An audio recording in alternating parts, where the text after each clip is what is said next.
सभी साथियों को मेरा नमस्कार, स्वागत है आप सबका आज 21 जनवरी के जनसत्ता विश्लेषण में। आइए शुरू करते हैं आज का जनसत्ता विश्लेषण।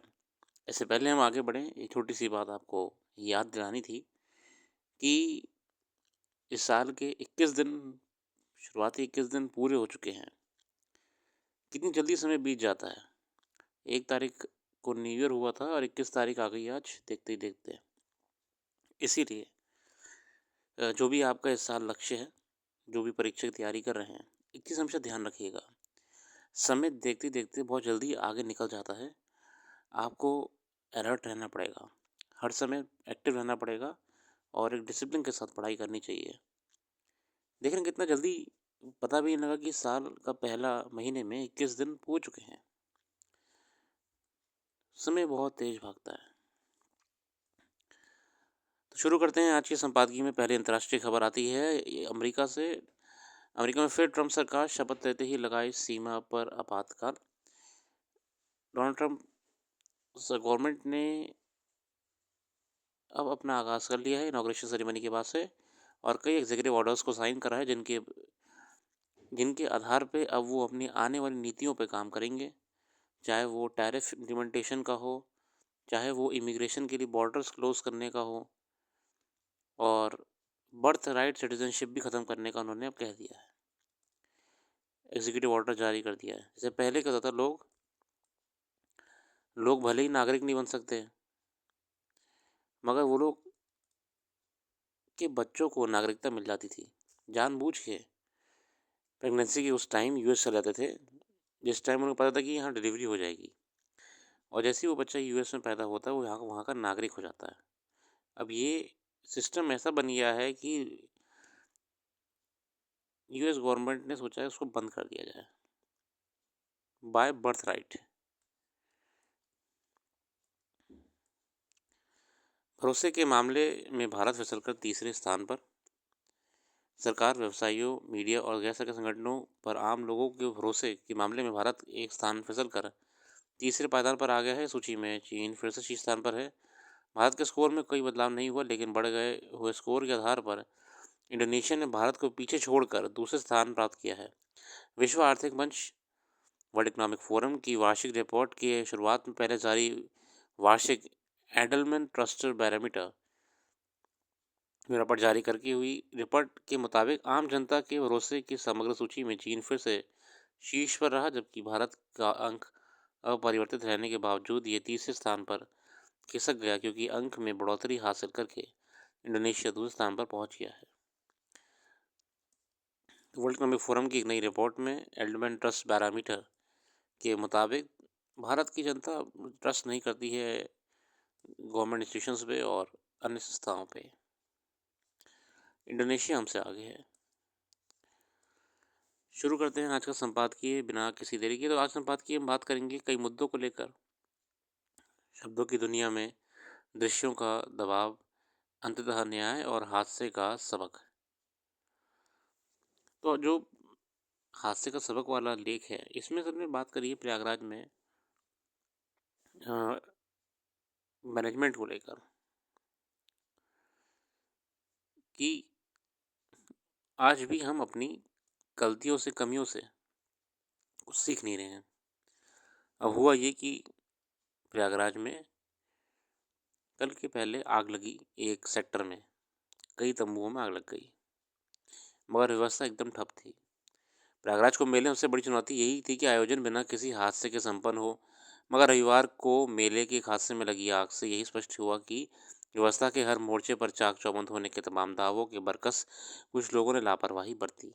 नतीजन मेला क्षेत्र के गीता प्रेस शिविर में रसोई गैस सिलेंडर के फटने से आग लग गई।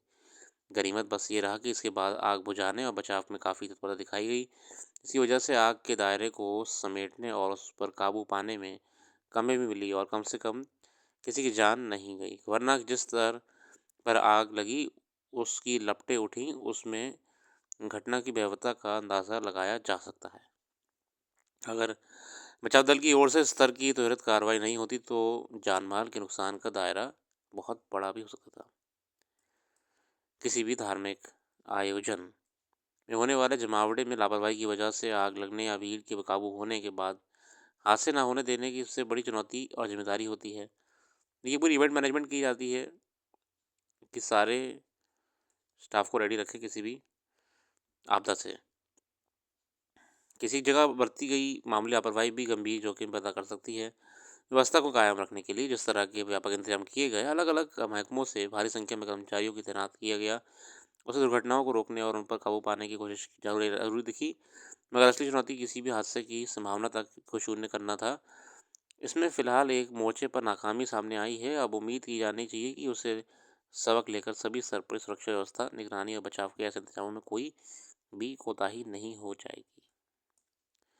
आगे बढ़ते हैं अगले संपादकीय की ओर। ये संपादकीय अंततः न्याय को लेकर है, जो आरजी कार मेडिकल कॉलेज में हुई बहुत ही बुरी दुर्घटना को लेके आखिरकार संजय रॉय को अदालत ने दोषी करार देते हुए उसे जेल पहुंचा दिया है। बलात्कार के मामले में अक्सर देखा जाता है कि दोष सिद्ध नहीं हो पाता, पीड़िता और उसका परिवार न्याय से वंचित रह जाते हैं। बलात्कार के मामलों में दोष सिद्धि की दर बहुत कम है, इसलिए भी ऐसे अपराध करने वाले का मनोबल तोड़ना कठिन होता है। दिल्ली में निर्भया कांड के बाद महिला अपराध संबंधी कानूनों की काफ़ी सख्त बना दिया गया, मगर बलात्कार के मामले में जांच और सुनवाई में तेजी लाने का प्रावधान भी किया गया, मगर उसका भी कोई अपेक्षित असर नज़र नहीं आता है। देखिए, बहुत से कानून तो है देश में, कानून की कमी तो कोई है नहीं, इम्प्लीमेंटेशन की कहीं ना कहीं हमें कमी दिखती है। आर्जिकर पशु चिकित्सा हत्या मामले में अपनाई गई जांच प्रक्रिया और सुनवाई एक नाज़ीर है कि कैसे इस तरह के मामलों को निपटाया जाना चाहिए। ऐसे मामले अक्सर जांच में लापरवाही बरतने और आरोपी के साथ मिलीभगत के कारण बिना उचित न्याय के खत्म हो जाते हैं। जिन मामलों में कसूरदार लोग आरोपी होते हैं, उनमें निष्पक्ष जांच की संभावना कम ही होती है। अदालतें चूंकि जांच और सबूतों के आधार पर ही किसी निर्णय पर पहुंचती हैं, मगर जब वहीं ठीक से नहीं पेश किए जाते तो मामले धुंधल के बे खो जाते हैं। मगर फिर भी आखिरकार अपराधी को उसके अपराध की सजा मिल गई, ये बहुत बड़ी बात है अपने आप में। अगले संपादकीय है शब्दों की दुनिया में दृश्यों का दबाव। त्रिपाठी जी कहते हैं, इंटरनेट समाज के लिए एक चमत्कार रहा है। इसने ज़मीनी स्तर पर कई सकारात्मक बदलाव देखे हैं। कैमरे वाले मोबाइल फ़ोन के माध्यम से इंटरनेट की उपलब्धता नए लोगों के लिए संभावनाओं के कई दरवाजे खोल दिए। डिजिटल दुनिया जहां समाज को कल्पना रोक मिल गई, वहीं इसने कई जटिलताओं को आसान बना दिया। पीआईबी की एक रिपोर्ट के अनुसार मार्च 24 तक भारत में 96.4 करोड़ इंटरनेट उपयोगकर्ता है। औसत इंटरनेट डेटा खपत 20.27 गीगावाट प्रति माह है। मतलब हमारे इंटरनेट यूज़र्स तो बहुत अच्छी खासी मात्रा में बढ़ गए हैं। इंटरनेट, कैमरे और सोशल मीडिया का संयोजन मानव जीवन में एक आवश्यक वस्तु बन गया है। शुरुआत में सोशल मीडिया पर दिखने का एक चलन शब्दों के माध्यम से था, खासकर तब जब लोग फेसबुक और ट्विटर पर अपने विचार लिखते थे। लेकिन अब इसी वीडियो में बदला जा रहा है। फेसबुक और इंस्टाग्राम के माध्यम से सोशल मीडिया के बेटा समूह के पंच पर इससे रील कहा जाता है। जब पहले लोग ट्वीट करते थे, फेसबुक पे स्टोरी पे लिखते थे, अब वही कन्वर्ट हो गया है रील्स, इमेजेस और फोटोज़ में।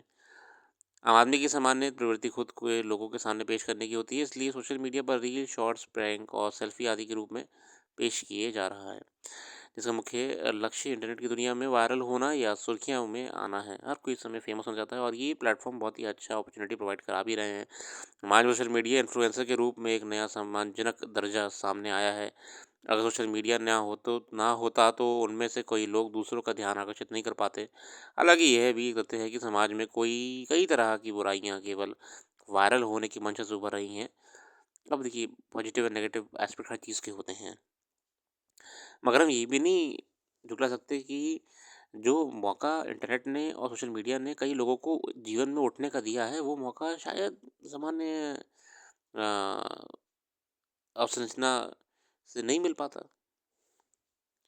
समाज में सहज मानवीय व्यवहार में यह कोई सामान्य घटना नहीं है, जहां वेब सीरीज सामग्री निर्माता अनैतिक धोखाधड़ी वाले तरीकों का इस्तेमाल कर रहे हैं। यही दर्शक भी इस तरह की नकली और अनुत्पादक सामग्री देखकर धोखे खा रहे हैं। अब देखिए, कहीं कुछ हर चीज़ का पॉजिटिव नेगेटिव एस्पेक्ट होता है। कुछ कंटेंट सोशल मीडिया पे अच्छा है, कुछ क्वालिटी वाला है, कुछ एकदम थर्ड क्लास है, बेकार है। सोशल मीडिया खबरों के उपयोग का पसंदीदा तरीका बन गया है। फिक्की द्वारा दैनिक समाचार उपभोग पर किए गए एक अध्ययन के अनुसार डिजिटल मीडिया 69%, टेलीविज़न समाचार चैनल 61% और मुद्रित समाचार पत्र 57% के साथ सर्वोच्च स्थान पर है। मतलब अब जो न्यूज़ गैदरिंग या न्यूज़ ऑब्जर्वेशन करने का स्थान या न्यूज़ कंज्यूम करने का सोर्स इस समय मेरे साथियों सोशल मीडिया ही है। 79%। इसलिए पत्रकारिता का मुख्य उद्देश्य जो समाचार की गुणवत्ता की कीमत पर और समझौतावादी इरादों के साथ टेलीविज़न युग में उच्च टीआरपी हासिल करके मूल लाभ की ओर बढ़ना शुरू हुआ था, वह डिजिटल मीडिया में चरम पर पहुंच गया है।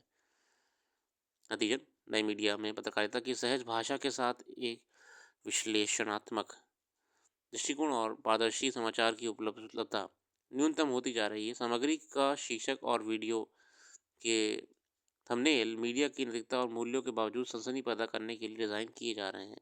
अब ये भी आजकल हो गया है कि कैची थंबनेल्स बनाए जाते हैं और कचरा भी बढ़ गया है बहुत, ऐसा नहीं है। सोशल मीडिया पे भी नई मीडिया विज्ञापन में कुल विज्ञापन का 52% योगदान दिया और 23 में से कुल विज्ञापन वृद्धि का 105% हिस्सा शामिल था।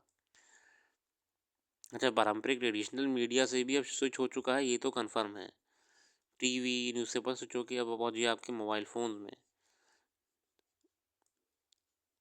सोशल मीडिया ही न्यूज़ का नया सोर्स है अब वर्तमान में। आप देखिए ना, बड़ी बड़ी कंपनीज तक यहाँ पे ऐड देने के लिए आ रही हैं।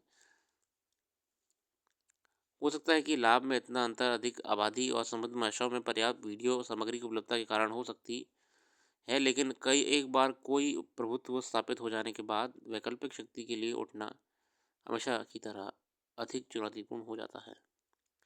ये वीडियो बिना किसी संपादकीय हस्तक्षेप के उपलब्ध हैं। स्टैटिस्टा के एक अध्ययन में अनुसार भारत में एक व्यक्ति औसतन प्रतिदिन 6 घंटे से ज़्यादा ऑनलाइन समय बिताता है। फ़ोन के इस अत्यधिक उपयोग के कारण कई तरह की मानसिक बीमारियां हो रही हैं, जिनमें आँख कमज़ोर होना और सिर दर्द आदि शामिल है। भले ही सब कुछ अप्रासंगिक हो, लेकिन हमारी दिनचर्या में 6 घंटे का समय भी बहुत मायने रखता है। बहुत से लोग आजकल ओवर यूज़ भी कर रहे हैं इंटरनेट का, कंप्यूटर का, सर्फिंग और डेटा इतना ईज़िली अवेलेबल हो गया कि यूज़र्स का मेजॉरिटी काम फ़ोन्स के थ्रू ही चल रहा है, इसलिए उतनी समय अवधि भी बढ़ गई है। आगे बढ़ते हैं अगले और खबरों के बीच। अंतर्राष्ट्रीय खबरों में तो फिलहाल सबसे बड़ी खबर यही है कि यूएस डोनाल्ड ट्रंप साहब का इनॉग्रेशन हो गया है, नए राष्ट्रपति बने हैं। 47th president of United states of America कहलाए जाएंगे।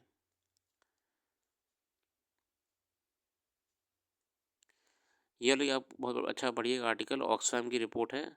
अरबपतियों की संपत्ति 24 में 3 गुना तेजी से बढ़ी है। ऑक्सफैम एक संस्था है, बहुत बड़ी संस्था है इकोनॉमिक रिसर्च में।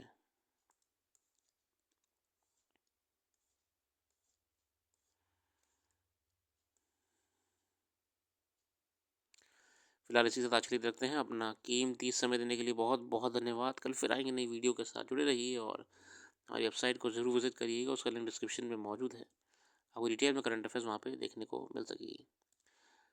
Thank you.